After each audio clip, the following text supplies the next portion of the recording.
Hello. तो आ गए वापस। आज captain America brave new world का रिव्यू कर रहे हैं।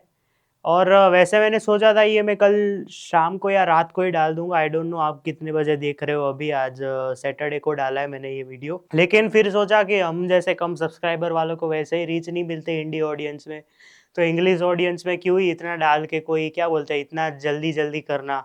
वैसे भी कोई मार्वल की बड़ी मूवी उतनी भी मूवी नहीं है जितने पहले रूमर्स आ रहे थे, जितने लोग जुड़ रहे थे, आहा हो रही थी, उतनी भी नहीं है। तो बात करें captain America brave new world की, इस फिल्म को कंट्रोवर्सी तो नहीं लेकिन कट्स बहुत झेलने पड़े। पहले सेथ रॉलिंस जो WWE में थे वो इसमें सीक्रेट सोसाइटी के पार्ट होने वाले थे, उसकी जगह आई थिंक जियान कार्लो एस्पोसितो आ गए। So that is a win win situation obviously, but somewhere I feel के उसके बाद भी उसका पार्ट आपने कट कर दिया। चलो कोई बात नहीं, अचानक से आप सारे सीन शूट कर दिए, सब हो गया, अचानक से आप फिर से शूटिंग कर रहे हो और डिले करते जा रहे हो, डिले करते जा रहे हो। और पोस्टर्स आए तो पोस्टर्स में आपने बहुत गालियां खाई कि यार ये क्या बना दिया, ये कैसा पोस्टर है। कोई बात नहीं, फिर तो देख के आए हैं captain America brave new world. और मैं देखो, मैं जब भी कोई मार्वल की मूवी का ट्रेलर या टीजर देखता हूँ ना, तो मैं ब्रेक डाउन करता हूँ, बार बार देखता हूँ, बार बार देखता हूँ। इसका जब टीजर ट्रेलर, फिर ट्रेलर, फिर फाइनल ट्रेलर आया ना, तो मैंने एक ही बार देखा, मेरे को मन ही नहीं हुआ अंदर से कि ये पॉलिटिकल और प्रोपोगेंडा ही लग रहा है। क्योंकि लास्ट में जहां पे आप अगर देखे falcon on the winter soldier, falcon and the winter soldier, on the क्या ये डैंक हो गया गलती से, तो falcon and the winter soldier में इस तरह से दिखाया था कि ब्लैक्स भी कैप्टन अमेरिका बन सकते हैं। उसके अलग से पूरा एपिसोड ही निकाल दिया उस पे कि पूरा के समझाने में कि क्यों बन सकते हैं, कैसे बन सकते हैं। तो मेरे को लगा कि यार इसमें भी वही चीज होगी तो मजा नहीं आएगा। और मैं जिस तरह से ट्रेलर काटा था हैरिसन फोर्ड और एंथनी मैकी को ध्यान में रख के, तो ऐसा लग रहा था कि पॉलिटिकल वाइज, पॉलिटिक्स वाइज होगा, पॉलिटिक्स ही होगी। एक्शन सीन्स नाम के एक दो रेड हल्क के डाले होंगे, नहीं डाले होंगे हमें पता नहीं है। लेकिन जब मैं आज देख के आता हूं तो मेरा पूरा पॉइंट ऑफ व्यू चेंज हो जाता है। तो अगर मैं कहूं इस मूवी को, it is a very good movie, very good, मैं इतना ही कहूंगा, वेरी गुड है। इतनी भी बड़ी कि ओहो इतना सारा दिखा दिया, अब आगे क्या होगा, आगे हम सबको पता है क्या होने वाला है। मई में जो अपना है थंडरबोल्ट्स आएंगे, जून में फैंटास्टिक फोर आने वाले हैं, तो उसके लिए इतनी हाइप है जितनी इसके लिए नहीं है मेरे मन में। तो मैं सही बोलूं तो स्टोरी से शुरू करते हैं, नो स्पॉइलर वे में। Sam Wilson finally captain America बन चुके हैं।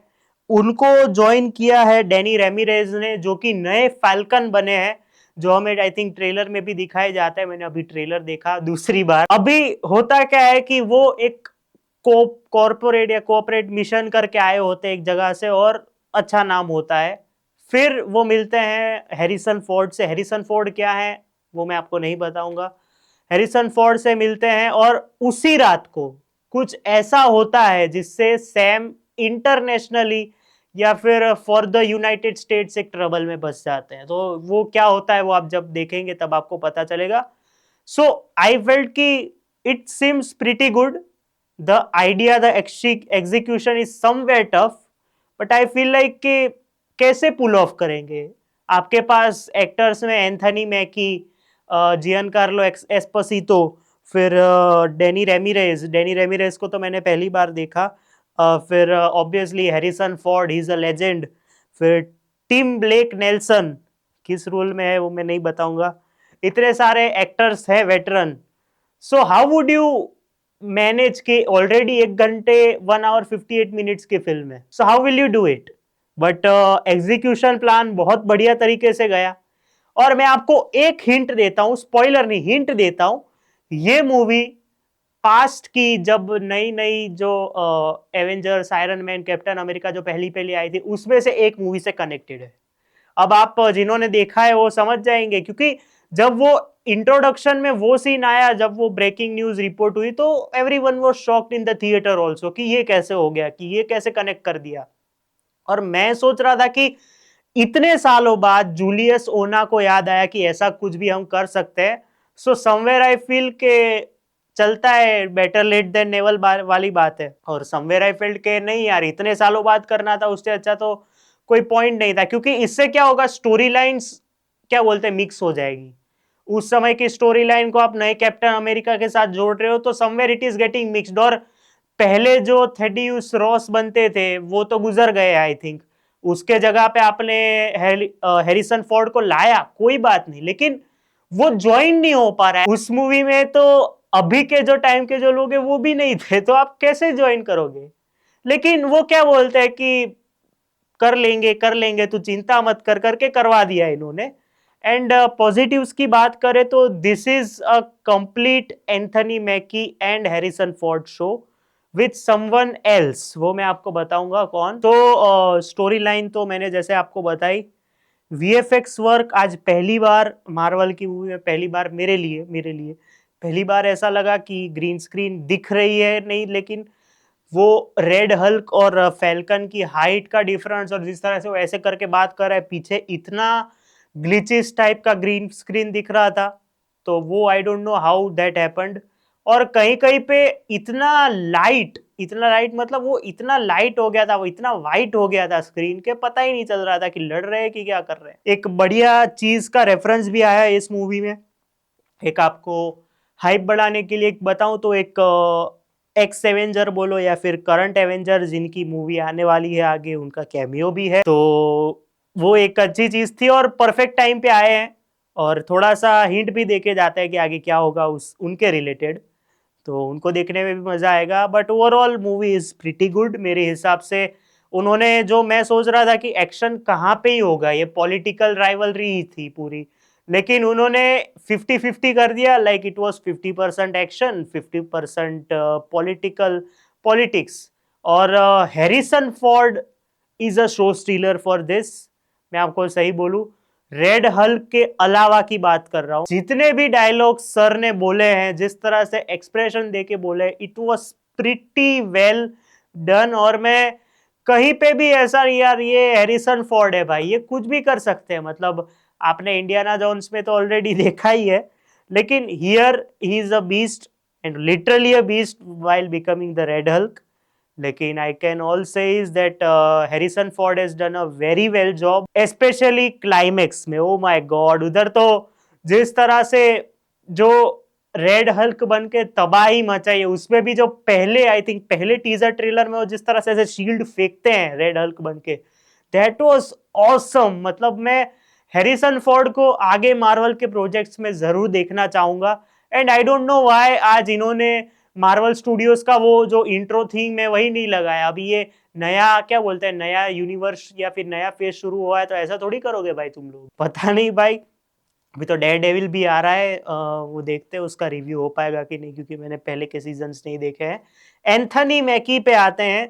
सी दिस डजंट डिफाइन, मैं थोड़ा ऊपर, दिस डजंट डिफाइन कि आई एम अ रेसिस्ट और आई एम इन क्या बोलते हैं, I am in oppose of Anthony Mackie as Captain America. I am a Steve Rogers fan, Chris Evans fan, वो सारी चीजों को मैं बाजू में रख के ही गया था। पहले दो सीन में मैं क्या कर रहा है यार, ये इसको क्यों वर्दी बनाया, लेकिन जिस तरह से धीरे धीरे उसने अपने स्टाइल से, और उसका अलग पूरा स्टाइल है एज अ कैप्टन अमेरिका, जिस तरह से वो शील्ड फेंक रहा है, उड़ रहा है, so that was impressive. Final sequences में he was good, overall he was good. But मैंने लास्ट में बोला Harrison Ford is the boss इसमें। फिर आते हैं डेनी रेमिरेज में, जो walk in who will be introduced as the new Falcon and Avengers Doomsday, या फिर उसमें हम इनको देखने का मिले तो मेरे को मजा आएगा, क्योंकि ही इज क्वाइट इंप्रेसिव। जिस तरह के पंच लाइन्स, जिस तरह का एक्शन उन्होंने कैरी किया है, plus the chemistry with Sam Wilson, so that was good.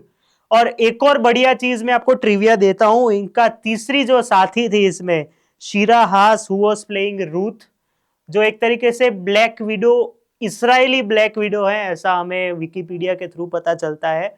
So this is a new era for Marvel, वो हमें इसमें ही पता चल जाता है। अगर आप देखें तो Sam Wilson is the Captain America, फिर जो डेनी रेमिरेज हैं he is the Falcon, and he her मैं ही क्या बोल रहा हूँ, her Ruth is the new Black Widow of this team particularly, so that was good.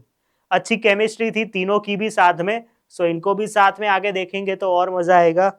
उसके बाद है कार्ल लम्बली, जो जिन्होंने इसाया ब्रेडली, ये कॉमिक्स में बहुत बड़ा नाम है, इसाया ब्रेडली का रोल किया है। He was like important role है, उनके रिलेटेड में कुछ ज्यादा बोलूंगा नहीं, नहीं तो वरना स्पॉइलर हो जाएगा।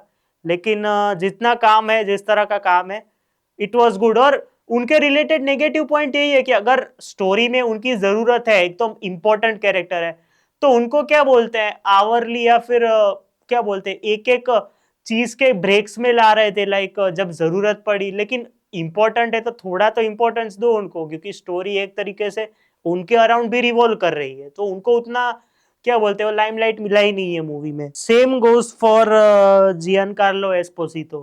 क्या भाई यार, मतलब Sidewinder plus one of my favourite actors. मैंने उनको ऑब्वियसली ब्रेकिंग बैड और द बॉयज में देखा है, and I can only say that he was next to be wasted. मैं इतना ही कहूंगा, क्योंकि फर्स्ट हाफ में एक दो सीन के लिए आते हैं, लेकिन एक्सप्रेशन में तो कमाल है ही, डायलॉग बोलने में कमाल है, और ऐसा नहीं लगता कि मार्वल की पहली फिल्म कर रही है। सेकेंड हाफ में जब आए, हिंट दी कि he will return maybe as side winger, so that was pretty good. लेकिन ऐसा लगता है कि उनको थोड़ा और दिखाया जाता तो और मजा आता। Surprising role in this movie will be Tim Blake Nelson. एकदम हटके रोल है, और आपने उनको एक दो मूवीज में पहले मार्वल में देखा होगा, so he is doing the same thing here, and he has been so good in this movie के अच्छा है। मतलब वो विलन लगते हैं कि हाँ ये विलन ऐसे ही होते हैं, मतलब जिस तरह का इसमें यूनिक विलननेस दिखाई गई, या फिर कैसे लोगों को मार पड़ रही है इसमें वो दिखाई गई है, तो वो अच्छा है। वीएफएक्स आज के मूवी में बहुत पुअर लगे कई कई जगहों पे, तो मैं सही बोलूँ तो, and I don't know, but background music में तो हमेशा मजा ही आता है इनके मार्वल के मूवी में। ओवरऑल मैं कहूँ तो captain America brave new world is a pretty good movie. 1 hour 58 minutes की मूवी है, लेकिन स्टिल यू विल फील के 2 hour 15 मिनट्स की है। Not because it is stretchy and all, but I can say कि इट वॉज डेट गुड के मजा आया, कि और चलता तो और मजा आता। 50-50 बैलेंस रखा है एक्शन और स्टंट्स और क्या बोलते हैं पॉलिटिक्स को, और पॉलिटिक्स बहुत बढ़िया तरीके से दिखाया गया है। एक जगह पे तो इंडिया के प्राइम मिनिस्टर भी आते हैं, जो देख के हंसी आती है, लेकिन पॉलिटिक्स वाइज भी कुछ जानने को नया मिला, सो दैट वाज गुड। और ऐसा लगता है कि करंट सिनारियो है अमेरिका का, लेकिन इट वाज गुड, मजा आया overall. I am not disappointed, मैं ऐसा बोलूंगा। मेरी तरफ से captain America brave new world को 3 स्टार्स। दो तो वैसे ही मैं काटने वाला था, एक तो ये लेजेंड्स को इन्होंने वेस्ट किया, और एक पुअर वीएफएक्स की वजह से। तो मिलते हैं अगले वीडियो में। I am not doing Gujarati movie जो आई है ये फ्राइडे को, इलू इलूज रिव्यू, बिकॉज उतने शोज नहीं है, और जहाँ पे शोज हैं वहाँ पे वो प्रॉब्लम रहती है 7 लोग लाओ, and I don't know why, but मेरे को नहीं लगता लोग ज्वाइन होंगे, क्योंकि ऑलरेडी देखी हुई स्टोरी है। मिलते हैं अगले वीडियो में, तब तक के लिए बाय।